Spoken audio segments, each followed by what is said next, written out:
All right, cool. Sweet.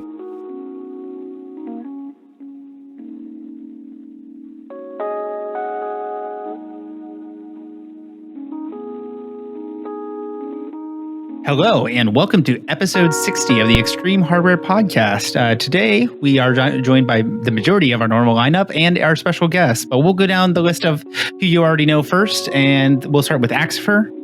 Bonjour. Alex. Hola. Jack. You don't know me. You're right. And I'm Simmons, and for our guest, we are joined by our newest HW news editor, Avocado. Hey, happy to be here, guys. Yeah, thanks for joining us. For sure. So why don't you go ahead and just start telling us a little bit about yourself and your computer background and stuff along those lines. So, been into computers ever since I was a teenager. Dial up, just taking apart anything that I could find, and stuck with it over the years. Found OCN in 2007. Never looked back. Now that I'm getting a bit older, I have more money to kind of dig into things and buy what I want and try things that I want. So just into tweaking, acquiring things, and seeing what I can and can't do. Cool. So you also mentioned that you are a nurse background. Is that correct? That's correct. I got my nursing license in 2004 through the Army. And I currently work over at the VA here, still nursing. So very nice. Still going strong. And you also mentioned that you're starting to get into some PC modding as well. I am. I've been slowly acquiring tools. I've got 2 Case Labs cases that, as you're aware, the parts are hard to come by and I don't want to drill into them. So I'm going to start experimenting and seeing what I come up with. Right. Which 2 do you have?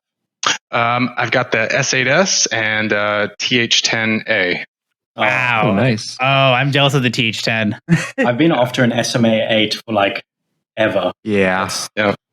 So hard to find. Is the SMA 8, is that the rounded kind of like... Do you know the one that Jay's 2 Cents has? Yes. That's that one. Oh, yeah. That would be really nice. In gunmetal gray, that's the perfect case. I was going to buy one, and then, things happened with aluminium. And, they closed down. That was great timing. Yeah, I'm still very bitter about that. I do remember at one of the last LAN parties I went to, so that would have been in 2019. Somebody had one of the cuboid with the rounded edges Case Labs cases. That thing looks so gorgeous in person. Yeah, I think honestly now they would be excelling with the current renewed interest in small form factor. I think they would be making quite a good amount of money. Probably would. Yeah, and honestly, in regards to just like niche cases, like if I didn't have my opportunity to, or when I had the opportunity to get my hands on one of the Jeffens Law small batch cases, I was really happy to do so because the Project M ATX case is such a gorgeous case to build in. It's 100% built for water cooling, and I'm not using it for that at all. Yeah, I'm actually really looking forward to building a small form factor PC for Tiffany. I want to try and do an all white type build, but nice, tiny, and definitely sticking to air cooled. Yeah, it makes sense. But I'm not sure if I should do white and brown, which doesn't really seem like it would go together, just simply because I don't think the Noctua white fans will be ready in time. Yeah, that's fair. Well, if you're doing white though, the Redux line might not be too bad.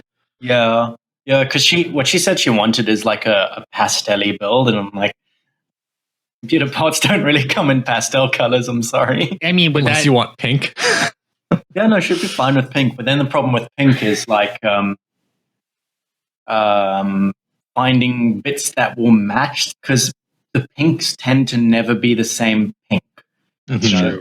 One's a Barbie pink, one's a pastel pink, one's pink and blue, and So unless we went just white case, one pink cooler, white fans, and then pink RGB. Is Andrew's sound not loud for you guys either? Is it just me? He hasn't been speaking. No, just the typing. But if it's just me, that's fine. Yeah, I think it's just you. Okay. Yeah. Also, something else to mention that you told me, you are also a member of the Extreme Hardware ETF, or the competitive folding team. Absolutely, I got dragged in by BWG. Yeah, he's back. Yeah, he's back with a freaking vengeance. For sure. So how's the experience with with that getting spun up been going for you? It's actually really cool. I never got to take part in the original team competition back on OCN. I had seen it, but at the time I was never really into folding like that. But BWG and of course Zodak, he's putting in a lot of legwork behind the scenes. It's incredible to watch, and just putting in my 2 cents and seeing where it goes. It's been awesome. What's the structure of that looking like? Is it more like OCN's old team competition? Similar. I mean, we've got 3 almost full teams now. Yeah, we've got 3, only down to 3 positions per team now instead. It's easier to fill, and we're doing a kind of handicap system. So basically, every position now will get a multiplier based on the PPD database from Lars. So based on the highest PPD item, and then compared to whatever you're running, you'll get a multiplier. So it'll be a lot more based on reliability and actual 24/7 folding versus the type of hardware.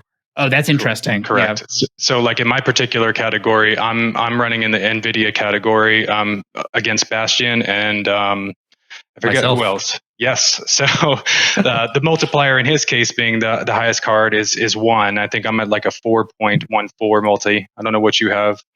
Mine was pretty high because I'm just on a GTX 1050, so slot powered. So is that just scaling based on the entries that we have in the PPT database? Yeah. Okay, correct. Gotcha.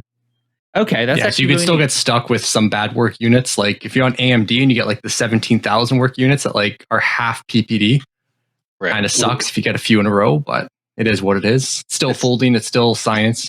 It's supposed to level the playing field, so that way it really truly rewards any overclocking you manage to squeeze out. So okay, cool.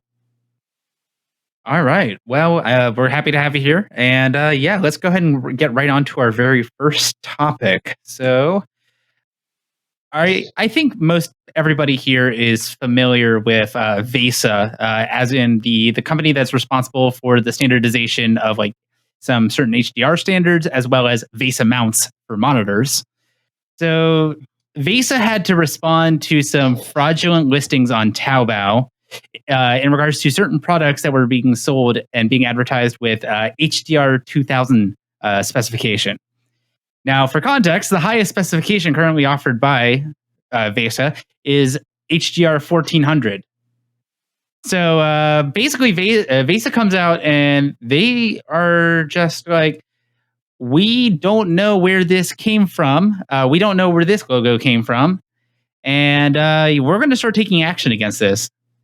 So actually, a direct quote from the displayhdr.org front page. It says, recently the Chinese retail website Taobao has listed 2 display products that have a VESA certified display HDR 2000 logo. It was like a Samsung Odyssey G9 monitor and an Acer monitor. In addition, several media outlets have reported that these monitors have received the HDR 2000 certification from VESA. There is no HDR 2000 tier in the VESA display HDR specification. Wow. Yeah. So being Taobao, I'm actually kind of not surprised that this kind of thing happened, but because I think it started getting Western coverage, that's why they got involved. Yeah, I suppose it's just using their logo, their formatting illegally. That's the actual thing. More so than Taobao lying, because, well, that happens all the time. Well, from what it looks like, they also just they did a Photoshop of the other HDR certification logos and just made it look like an official 2000 HDR certification logo. Yeah, of course. Yeah. Now, I did want to do a sidebar off of that. And Alex, I think you're the most experienced with monitors here. Have you gotten to play with HDR yet? No. Really? Okay. I have gotten to play with, well, no. No. I don't want to say yes because it's like technically my phone's HDR and VR's HDR, by the way, if you didn't know. Yeah, it is. But it's not like, my phone is like HDR 400, that basically doesn't count. And the VR is also like 600, 800 nits, I can't remember. And doesn't really work that nicely. The Oculus was a bit nicer because of the more contrast, but really no. And yeah, I don't know. I really want to experience it, but also just from looking at a stats point of view, I don't want to buy an HDR monitor right now, just because of the individually lit sort of zones still being either very expensive or just not that many.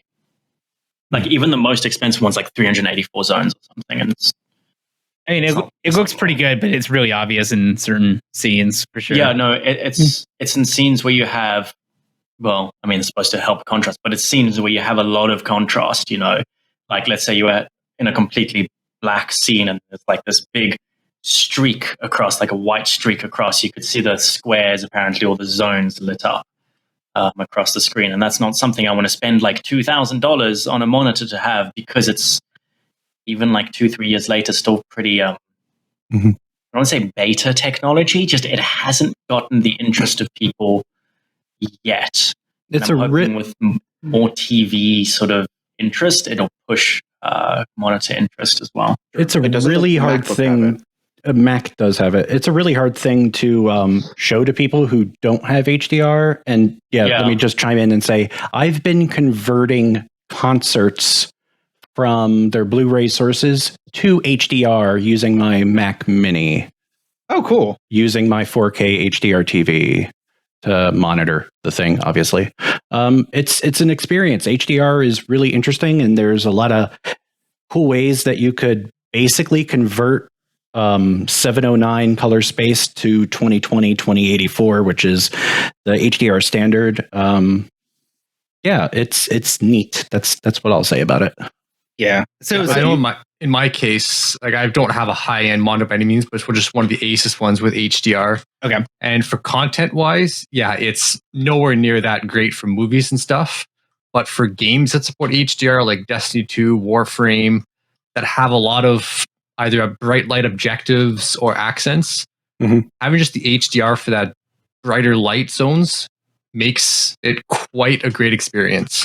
Yeah. The only experience I've had with it so far is being really annoyed at how bright the sun was in iRacing. It definitely depends on how well it was implemented. Because in VR, you can't look away. It's just like, ow, my eyes, stop. So if you can't adjust the overall brightness of stuff like separately from just having HDR on or off, or changing the Windows settings and to have it affect the displays because they're not doing their own wonky thing. Yeah, it can be a bad experience. What it feels like to me is like, do you remember very early VSync/G-Sync? Like before even G-Sync had a module, I think. Or maybe when it still had a module, but like very early adaptive sync. And like how Battlefield 1 was a complete mess and stuff like that. That's kind of where HDR feels like to me, but G-Sync and V-Sync fixed itself in like a year. HDR has taken almost half a decade. I'm not really sure why HDR is taking so long for cost.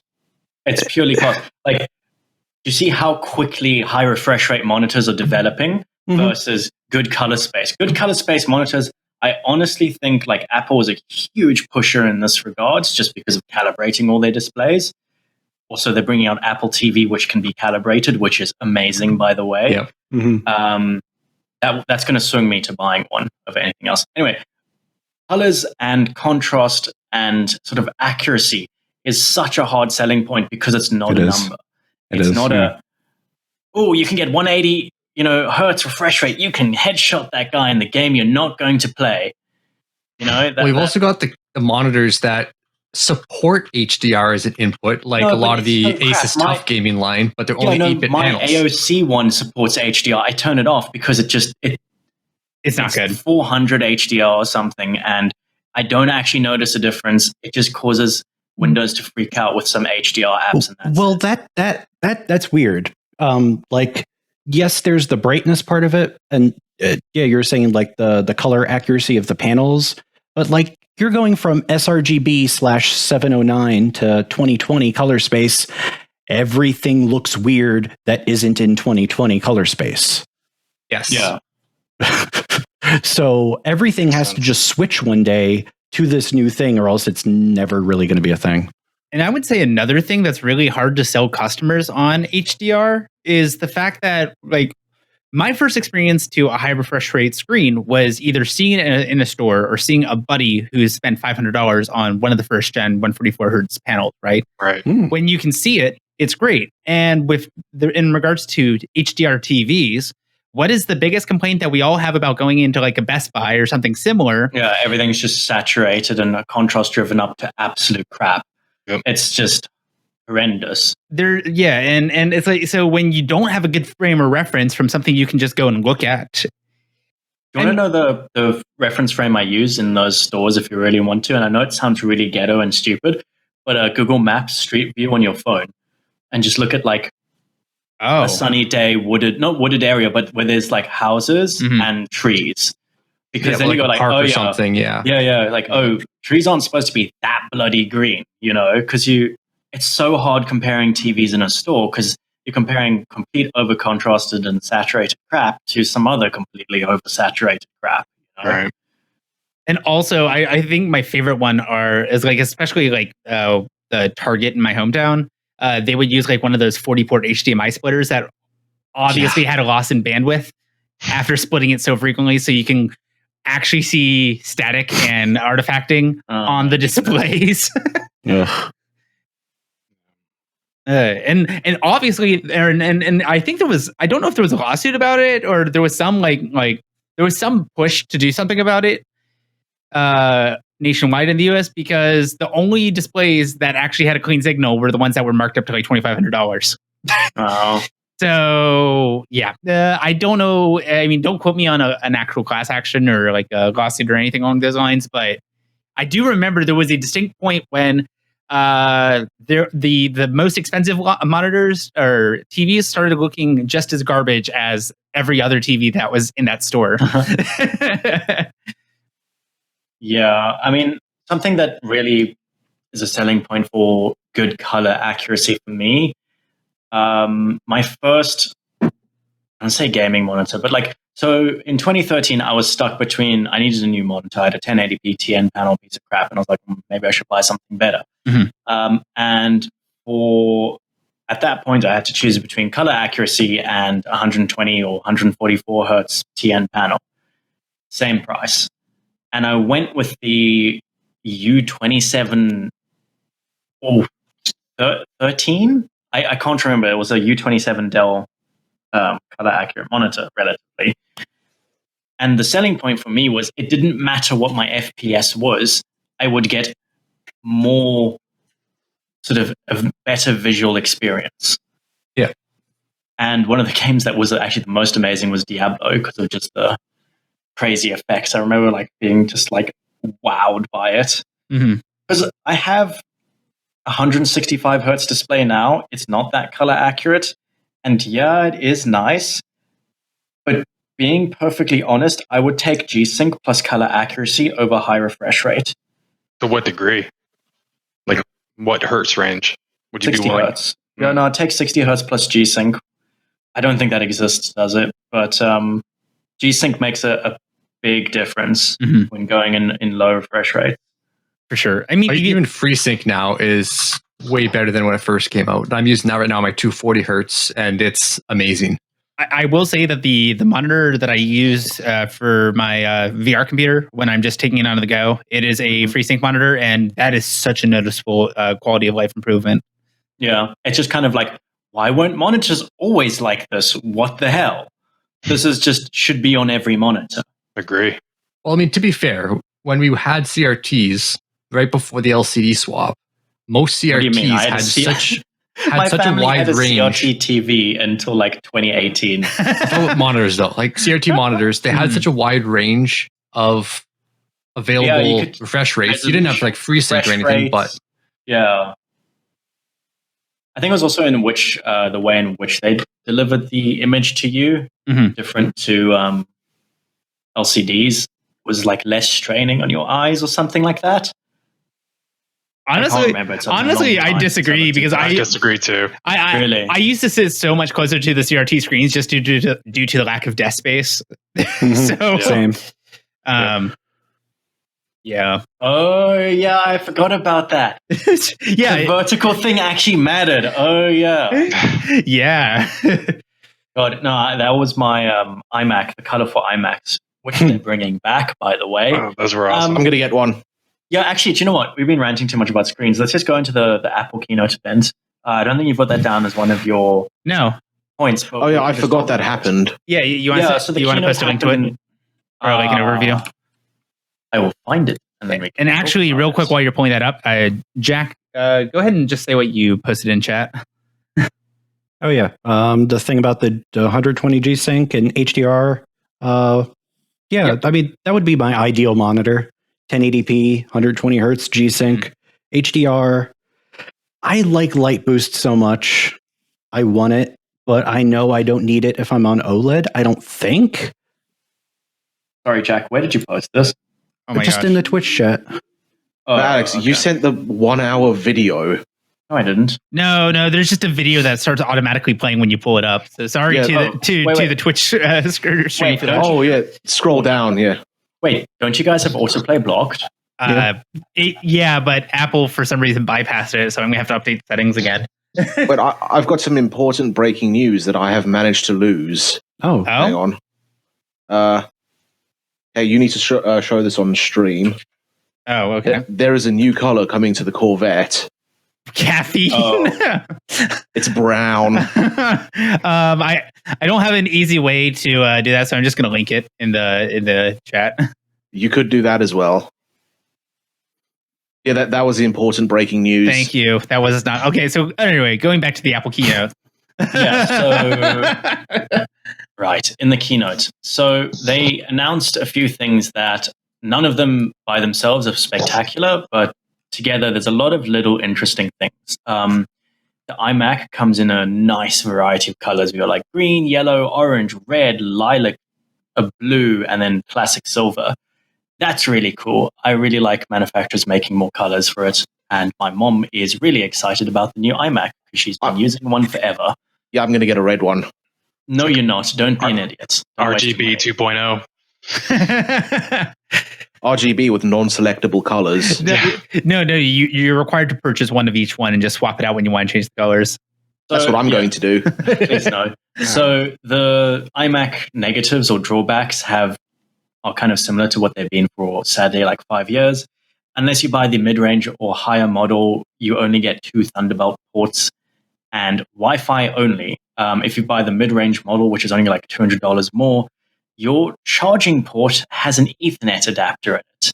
Wait, no, you're wrong. Not If you wrong. buy the cheaper one, it doesn't come with an Ethernet adapter thing in the box. Yes, that's what I'm You busy can. saying. Oh, okay. Yes, and then I was gonna. Well, yeah, you can buy it, but it's $100. So spend, just another $100 more, and you've got a better iMac. So just don't get the low end model. The mid range one plus is better. You get an extra GPU core on the M1 chip, if that matters, and you get the Ethernet thing and 2 extra Thunderbolt ports, Ooh. which you can break out to quite a lot. Yeah. Also, the mid-range one and above comes with their stupid wireless keyboard, which if you like it, I don't know what's wrong with your hands, but it comes with Touch ID, which is if you've ever used a MacBook or device with proper Touch ID, it's really nice. Mhm. And 5K screen as well, which is Yeah, nice this in a 24-inch package. this one replaces the 21.5-inch iMac, I think it was. Yeah. The physical size of the front they've of the gotten thing rid is of the the same. bezels. Finally, yeah, it's taken no. like. No, they didn't get rid of the bezels. They just made No, the they still have a bezels chin bar. significantly smaller. Well, okay, yeah, compared to what the iMacs used to be. The iMacs used to have huge bezels. Who Yeah. are they marketing this to? It's kind of, I don't know, but a lot of people buy them. These are like Yeah. great family computers. That's what they're marketing it towards. But really, what I see a lot of people buying this are older people who don't want to deal with anything. My grandparents, my mom, my dad. My grandparents, it's like they don't want to deal with Windows, and we kind of know that because they're like 80. And it's just, here's an iMac. What color do you like? Oh, I like the lilac. Okay, we'll buy the pink one. I mean, the purple one then. So wait, so my real question is what is the advertised base price on this thing going to be? Can I tell you in US dollars? Yes. Please. Okay. Well, I'll tell you in US dollars when the website loads. It's $1,250, I think. Oh, okay. I'm just going off memory. And Alex they're going to will sell correct me. out with the current state of hardware and everything drying up. No, I don't think so. Because apart from a few of Apple's products, like the stupid headphones Max, they are really good at supply. You can just go now and buy an iPhone 12 in the new lilac color. It's fine. I think these will struggle for like 2 weeks to a month, but that's it. And you'll be able to get them at MSRP. Yeah, for sure. That's what I'm saying. They're going to sell out everything they've got. Oh, yeah, at first, but then I think you won't. Yeah, it's going to stabilize relatively quickly because, quite frankly, the demand for Apple computers are not as nearly as high as just generally work computers. The base Well, wait, hang on. Yeah, one thing we didn't mention is just how thin they are. They are basically the width of like an iPad Pro. Wow. Well, they're a little bit thicker than that, but yeah, it's really thin now. It looks thinner than most screens. Thinner than every single screen I've got on my desk. Half a laptop width. Not bad. So yeah, the base model's 1300, the mid-range is 1500. So just get the mid-range one. Honestly, yeah, no, for like a good solid home computer price, that's not terrible. It's not terrible, yeah. In the future, good, yeah. Because this also kind of ties into the announcements we've got about new NVIDIA products later. In the future, I'm not going to be using Windows, honestly. Like, I think emulators are going to get good enough. There'll be some games I can play that I want, but just getting sick with the PC hardware stuff. So once I actually have a car I care about. So Sysadmin made a great comment in chat, which was no right to repair. Well, yes, but that's like a separate thing. Yeah, fuck Apple for that. Honestly, like paying money to stop people repairing their own devices and going against that stuff really is. I would say I would argue that the target audience for the iMacs is also the same audience where they don't believe right to repair is an issue. Oh right? No, definitely not. So there's a lot of people because I just know people that I'm either close family friends with or just acquaintances that I've met through X, Y, or Z that will purchase a new Apple product because something started failing on their old one. Basically, my German car is dying. We got to get a new German car instead of trying to fix it. Yeah, no, that is. So that's mostly because of cost. It's cheaper just buy a new one than fix a German car. Right. So, it's that kind of situation. And I know there is a substantial portion of the Mac user base where right to repair is a problem. No, but I think it's going to become more of a problem because you're going to get people like myself, Mark, probably Andrew as well, that at some point, let's say 20 to 25 years or whatever, we're not going to be using Windows anymore because we don't care about it more compared to other stuff in our lives. But we still will care about getting our device repaired cheaply, i.e. the current people's mindset, like that you're speaking about generally are older people now who will just buy another one, who have the money and just don't care. Yeah. As we get older, we're the stingy people that are definitely going to care. Yeah, because we don't have a stable source of income. Yeah. No, I think it's going to become more important. And I really hope that lawsuit that Lewis Grossman brought up actually goes through. Yeah, me too. Yeah, next product. Jack, you have an M1 Mac. What do you think of the performance of it? Up until I got my 5900X, it was the fastest thing I had in my house.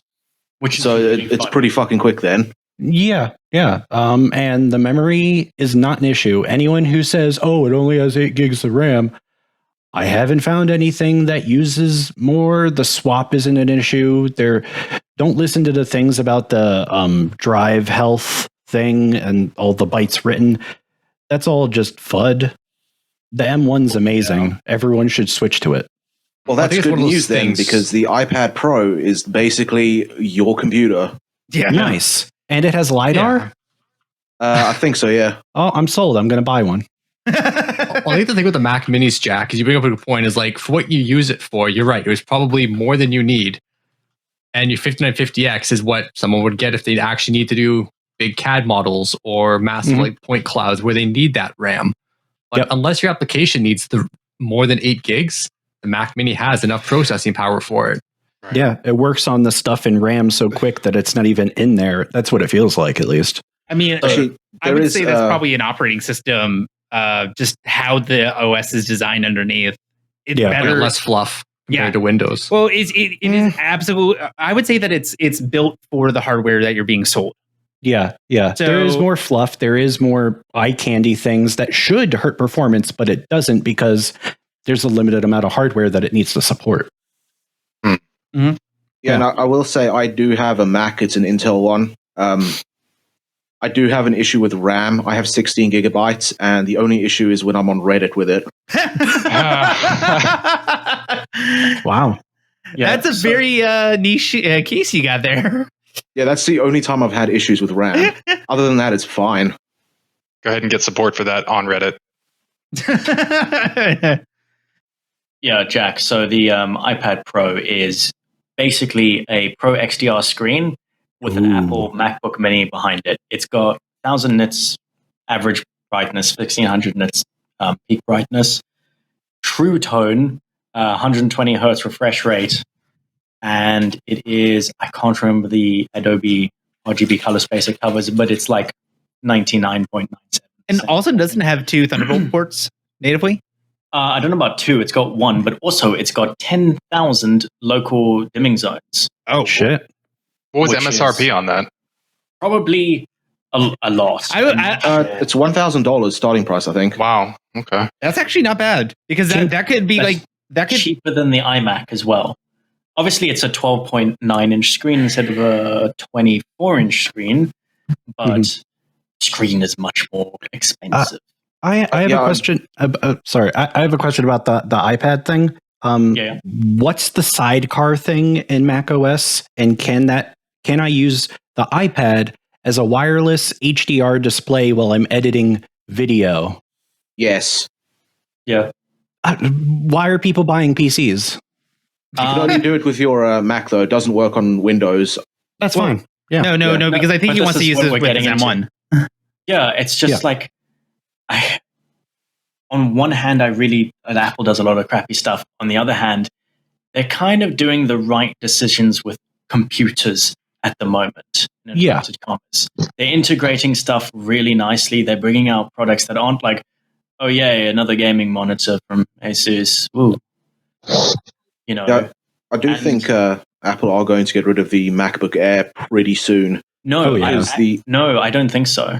No, I think they will, because the iPad Pro has a much better screen. You can get a keyboard for it if you want. It costs the same.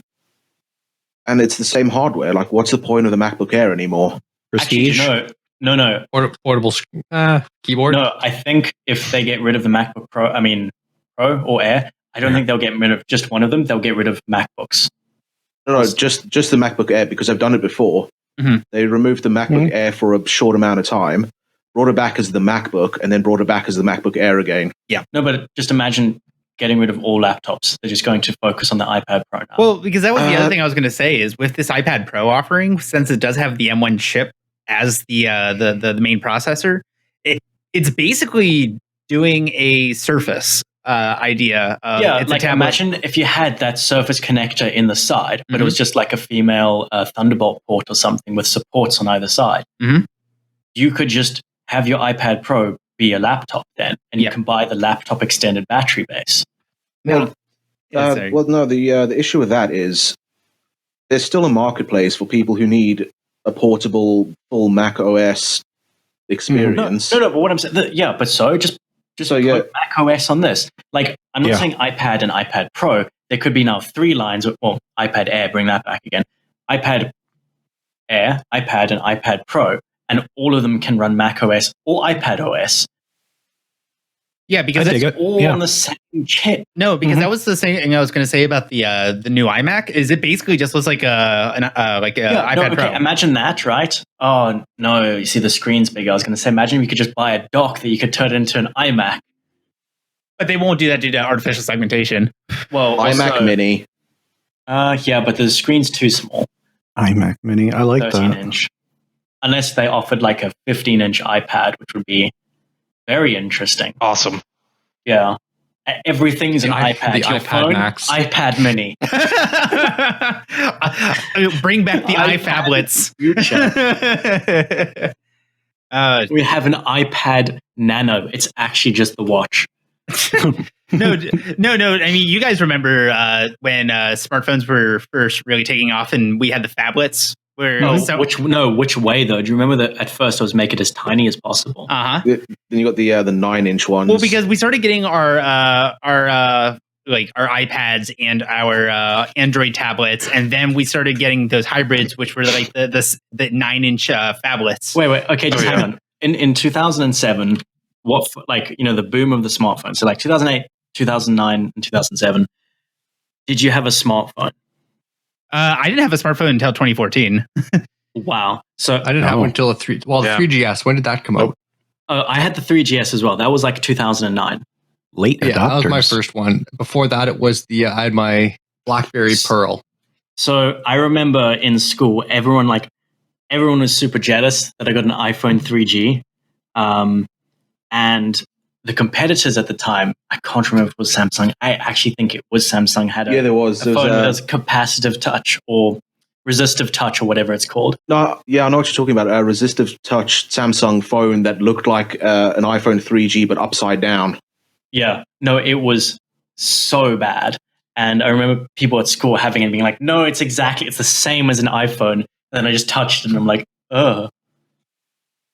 Yeah, I've used one of those, and I also had a iPhone 3G at the time, and it was just so much worse. Yeah. Huh. And speaking of iPhones, there's a new iPhone 12 color. It's the same hardware, just a new color. Yeah, it's lilac. It's actually a very nice color. Yeah. I would seriously consider getting it. Same color as the Corvette. They should offer that color on a car, honestly. Well, they are. That's not a joke. That's genuinely a color that's coming to the 20. Lilac. Oh, right. That would actually be kind of neat, I think. I think there is a brand that does it. McLaren. Yeah, they'll do any color for you. Exactly. Okay, so I'm going to go ahead and move on to our next topic real quick because I do want to get to Alex's rant. Okay. But so University of Minnesota was banned from contributing to the Linux kernel due to students intentionally inserting bugs into the main development line of the Linux kernel. Awesome. So basically, there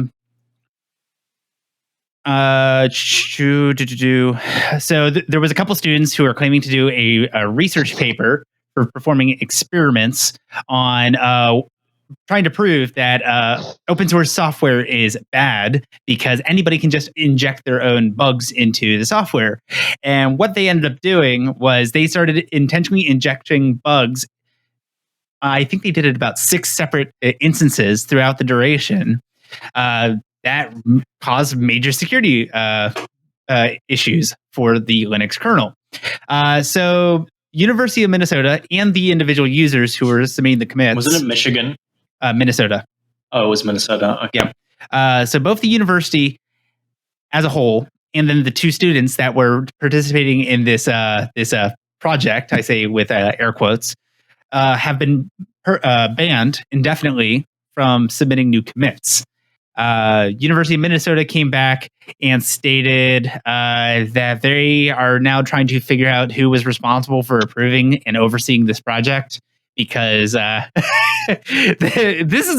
these are actual like research projects that some people actually do software development theses on, and that kind of hurts the university's reputation as a whole for being banned. There was also some really fascinating tweets associated with it. Who is this individual? Specifically, Greg KH from the Linux Foundation. I think the comparison that he made was along the lines of, say you're doing your research project on basically leaving your cars unattended in a supermarket parking lot. And to prove that, you decide to go into the parking lot and you slash all the brake lines of the cars to see how many of them are going to go crash. That's a really good idea. We should all do it. No. You first. In a set of Corsa, he means. Yeah. Is totally what he was trying to say. Although I do need to replace the brake lines on my car. I'm going to try slashing them to see how easy it is. Oh, okay. Yeah. Do that after you've fitted the new ones. Well, that's going to be much harder because I'm putting steel braided cables on. Oh, okay. Are you going to do it yourself? That's going to be Yeah. pain. Why would I pay someone to do it? Yeah, good luck leading them. You can get tools to do it on your own. Oh, okay.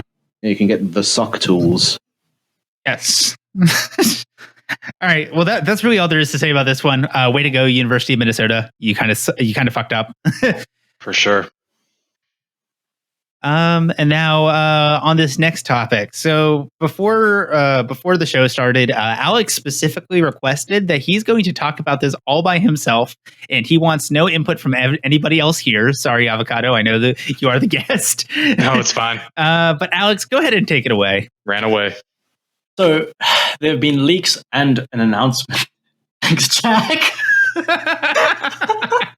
Sorry, Jack, I can't get over.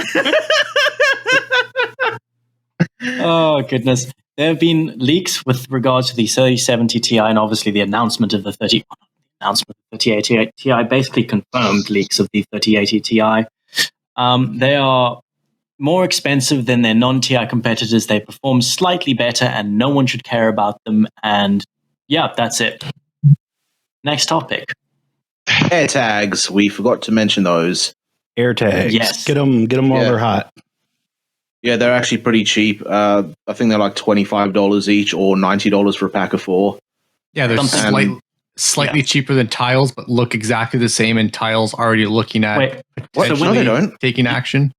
You completely missed the rant. Yeah, it's over. Tiles? Okay. Yeah, Axie made the stupid comparison. They don't look the same. Axie, you No, are it's a wrong. tile. What tiles? Actually, that's a Tiles good point. It's a previous same idea where it's a little portable keychain thing that uses the same type of technology to track stuff. Okay, but like this isn't the first thing that happened. The Galaxy tag was earlier, came out before. Yeah, and it was huge in comparison. Oh no, it was about the same-ish size. It's just typical shiny black plastic plus rubberized underfloor that Samsung does. But why did Tiles not care about that?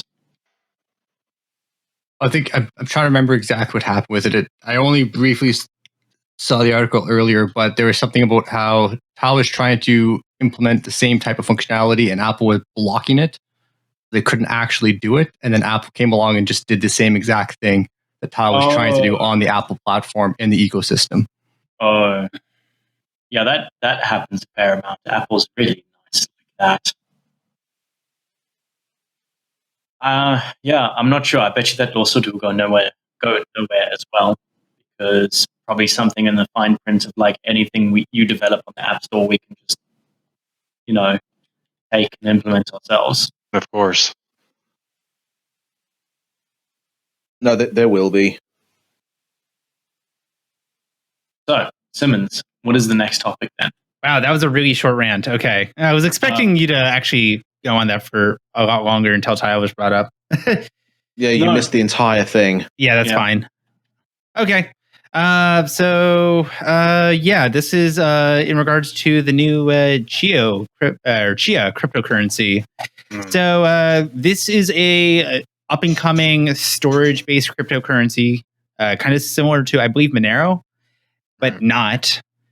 And it is primarily relying on storage of a hard drive or an SSD, and proof of space and time as the metric for what you get your cryptocurrency mined for. And as a result, even though I don't think this is actually in the public space yet in terms of just May 3rd. yeah, so it doesn't come out until May 3rd.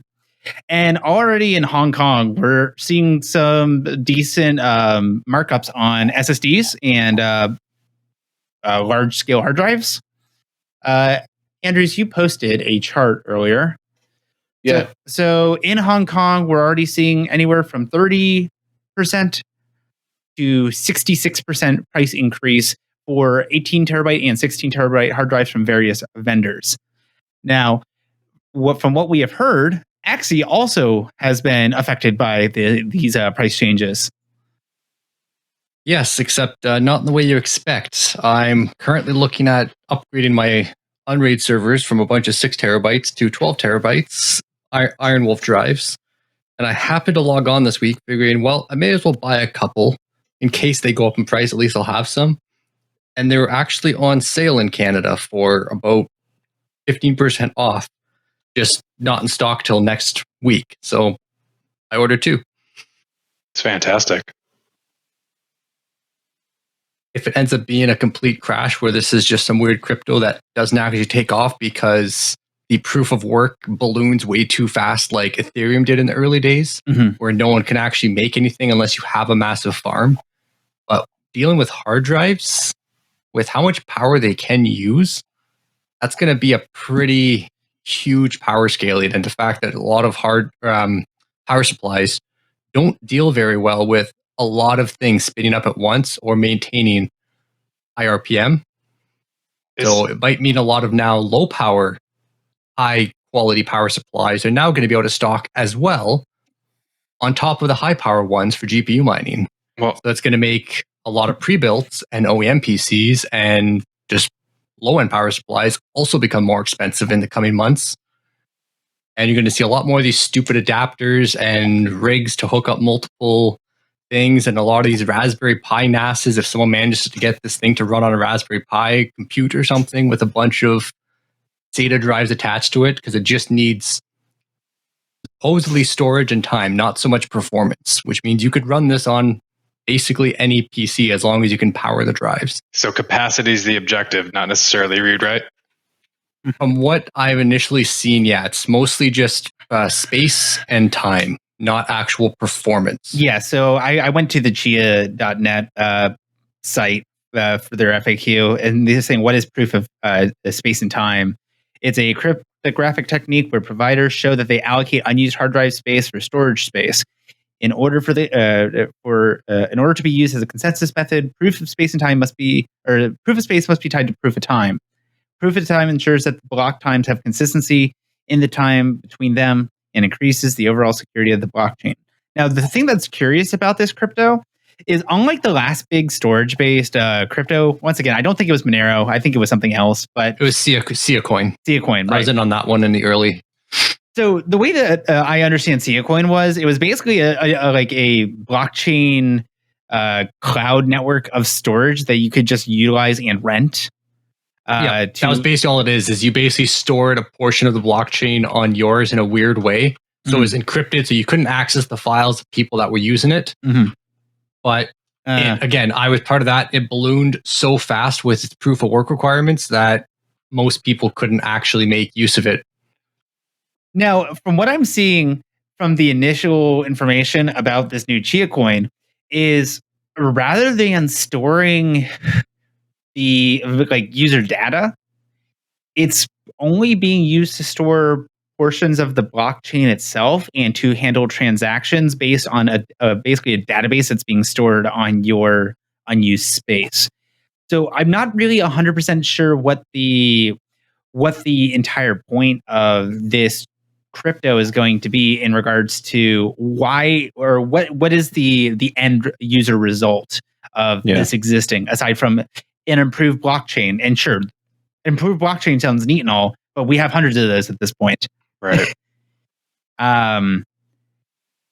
With Sia Coin, it made sense because it basically just allows a random nobody to store whatever the hell they want on whatever computer exists on the network. Well, the difference with Sia Coin was that to use the Sia Coin basically cloud storage network, is what I'm going to loosely call it, you had to pay with Sia Coin.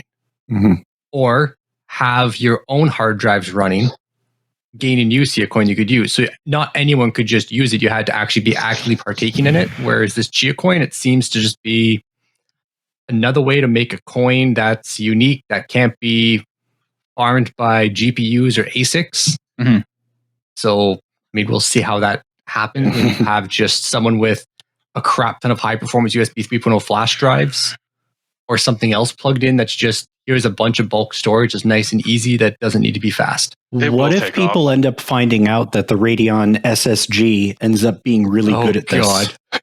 Is this when Chris is actually able to laugh and say, ha, my GPU can mine Chia coins, losers? well, so everything that I'm seeing about this is SSDs are not going to be the most profitable. Like raw Right. storage No. space is going to be the benefit. However, the thing that's not being said here is once you start factoring in the cost of running hundreds of hard drives, that does suck power. Yeah. Versus hundreds of SSDs. Now, obviously, the initial cost is going to be a lot higher on the same amount of SSD-based storage as you would get on, say 20 18 terabyte hard drives, right? Mhm. But then you have to start going into the CBA of how much more expensive it is to just run flash storage. Yeah. Well, it's also the thing too, like, because I dealt with this with MineRaid server, like the Intel 660Ps, for example. Right. They're, when you get them on sale, they're great budget drives for terabytes, and they just got really shitty warranty and really bad write endurance, which, depending how bad the writes are on this whole Chia coin thing, it could end up being a very high failure rate Right. of drives, Yeah. especially since people are going to be buying like Barracudas and Firecudas and West Digital Blues that don't deal well with more than 4 in a rack and all the vibrations. Uh-huh. That's where you need the enterprise drives like the NAS drives or surveillance drives that are Yeah. built for being a bunch of them together. Yeah, I was gonna say old Western Digital purples. And so there really is no way to know at this point, right? Whether SSDs are better, whether Yeah. hard drives are better, whether like how much usage. There's nothing, right? We know nothing. Yeah, as far as we can tell, I mean, from what I'm seeing on their FAQ page, is they're doing pre-farm or allowing for pre-farming right now, just time to build up the initial network, Right. and just to make sure that on launch, when it will be a tradable crypto, that it's going to be just there. I don't know. It's just really bizarre. Is it anything anyone here is going to play with? I'm not, No. because No, I do not trust storage-based crypto. Neither Nope. do My I. storage is used for anime. That's Yeah. Yeah, I'm just going to spend my money on my car. It's cheaper. That's weird. We're in a weird place with computer hardware and prices. I tried I explaining this Chia to my dad when he was over just before the podcast. And he was, when I was done explaining it, he was just like, so no one's going to be able to buy storage soon? Yes. Yeah. He's not wrong. It's not.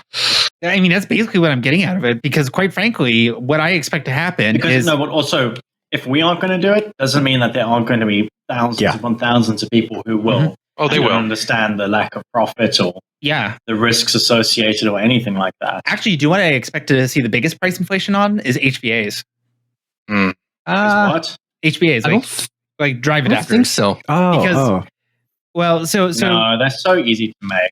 well, sure, but it's going to be one of those things. Is once all of the old stock is eventually sold out, because that's all you're going to need is to basically stay to 2 speeds for these 18 terabyte hard drives, because that's that's basically all you're going to get anyway. And No, I think like 4 terabyte WD blues and greens, actually greens, they're going to be really expensive. Yeah. I'm thinking because of the whole power issue and how people are going to hook these up, I think USB enclosures are going to be the most people go, or firmware hacks for things like NAS boxes that will turn them into just straight network attached storage that can be used for this instead. What about something like a passport drive, like a 16 terabyte? It's got to be cheaper than a. Yeah, this little Seagate expansion where it's just like a Barracuda drive or a Firecuda drive inside that's just to say it didn't pass as a full drive, so they put it in an Right. enclosure instead and gave it a 1-year warranty. If speed's not a factor, right? Yeah. Nope. Just reliability. But I mean, at the same time, it doesn't sound like anything long term is being stored since it's supposed to be decentralized and multiple copies. So if your drive fails, as long as you've gotten at least the cost out of it, yeah, I mean, hey, let's just add to the e-waste pile globally. Who yeah, cares right. as long as I can make a small profit? yeah, basically. Yeah. I mean, and once again, going back to like what's actually being stored, I just did another quick read through on the FAQ page, and yeah, it appears that it's all just transaction data. So, I mean, I want to know what this is going to inevitably be used for, aside from just crypto trading.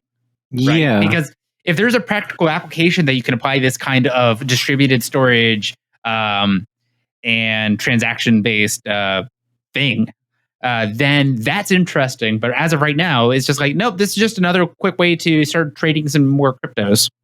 Right. Yeah, I mean, if it was able to store useful data on the system, like let's say, I can't even think of a good example right now, but some sort of data that you need to access globally all the time, then maybe it would be worth it. Yeah. The only scenario that I could think of would be like security data, but you wouldn't want to do it that way, right? Right. Exactly. Why would you need distributed storage? It sounds crazy. I was going to say, and honestly, going back to SiaCoin, like the biggest proprietor of SiaCoin storage was mostly like for illicit usage. Because why not? Mhm. It's anonymous. It's distributed. You can't trace it back to my computer. All I know is that my files are out there, and who knows what might be on what chunk of somebody's data might be on your computer. You know, that like if they're. I mean, I kind of get the impression that they're trying to avoid that, but transaction data, in my opinion, depending on what is exactly being stored with the transaction data, that's not really a whole lot of space that's going to be required for that, unless they're just anticipating that everything is just magically going to switch over to this in the future. And I don't foresee that being a thing. You know, like I'm trying to figure out what the end goal is, aside from just a quick cash grab. Is it going to be all individual, or is it going to be similar like with Ethereum with like mining pools, or there's going to be like storage pools? See, that's the thing. I don't know. If there's not a whole lot of data yet. Basically, the only thing I'm seeing is that there's the official ShiaCoin farming software that they're calling it, and well, they have Chia Lisp. So this is storage of a programming language that it's kind of like gas on Ether, where you could run programs on it.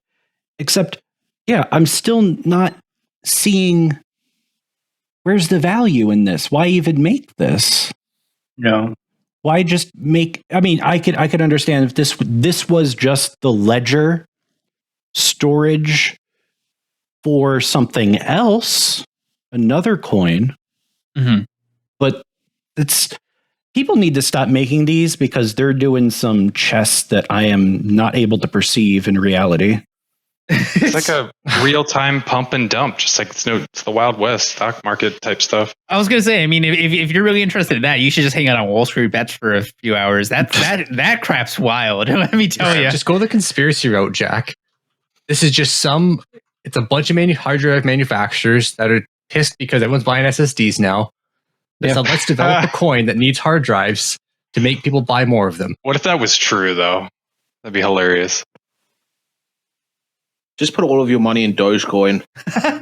You know what? If we would have held on to our Dogecoin back in January or February, whenever we were doing that, we'd actually have some decent profit now. I did. Oh, well. Yeah, if I did, I would have gone from £500 to close to 9,000. Yeah. Wow, you gained so much weight. Yes, thanks, Jack. Yeah, no. Referring to Wootmaster, he said, "Yeah, throw away your GPUs now. It's time to just buy all the storage." Also, I also liked our little back and forth about punch card based crypto. Yeah. Somebody's going to make that at some point, and it's going to be the worst thing ever. And I wholeheartedly want to see it. Just picture a whole room full of those IBM reel-to-reel computers with the things spinning, a whole bunch of women in secretary, things from like the 50s, and they're all putting punch cards in just as fast as they can and making crypto. It's great. I love it. Digital slavery. No, but then someone works out it's actually quicker if you do it like manually. So you've just got slave shops basically now. People putting in and out cards. Well, and somebody's going to work out the carbon footprint of that. Yeah, instead of people riding around China in bicycles with a whole bunch of phones on holders, they just got punch cards. They're just biking them places where they get punched. I don't know what they do. I mean, you're basically going to be just converting when people were really into Pokemon Go and they had like 16 smartphones. I actually saw that in person. That was always entertaining to see. But unless anybody has any last minute topics they want to bring up. We did this already. It's called a checkbook. That's the ledger. That's the ledger we all need. Mm-hmm. Yeah. So, does anybody have anything else that they would like to discuss? I want to yell at Chris because he's not here. The unicorn Chris, not our guest. We're not rating Nyanners. Shut up. That's a good idea. Let's raid Nyanners. All right. So I guess this is going to conclude episode 60 of the Extreme Hardware Podcast. For our recorded listeners, we stream this every Sunday at around 7:30 Eastern, 7 to 7:30, depends on when we actually get started, on twitch.tv/Extreme Hardware. And also, we do have our recent team folding competition on EHW, the ETF, which, as we said at the beginning of the show, Axie and Avocado are a part of. You should check that out if you are interested. And yeah, I think that's it. For our live listeners, stay tuned for the after show. And that's it. Bye-bye. Au revoir. Oh, Jack, thank you for turning on that camera. All right. Oh, a dumb